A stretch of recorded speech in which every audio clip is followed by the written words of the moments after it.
Igbo ndị na-ege ntị, ụgbọ anyị eburu vum daa n'Abịa.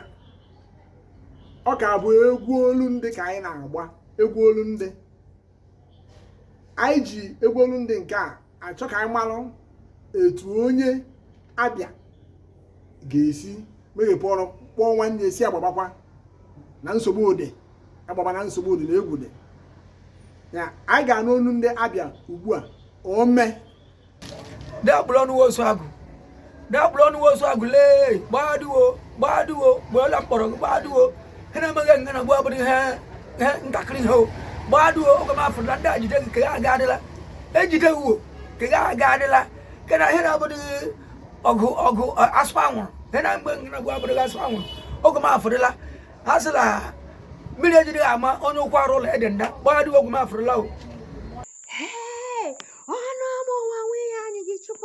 lekwa aka ha na-abịa iwekwa mbọmbọsọ eledila anya n'azụ maka na ndị ajite gị ha jide gị ị ga-ejikwa anya ka ahụ ntị gị gbapụ ọsọ eledila anya n'azụ abịakwa ha lekwa ha gbapụ ọsọ kalago gbawa egwu dị ndị abịala ndị aṅụte gị ife a ga-eme gị ị na-asị na anyị m akpaghịrị gị ị na-anụ ife m na-akpaghị ọkwa akwa ntị ma ọnụ gị egburu isi ntị eso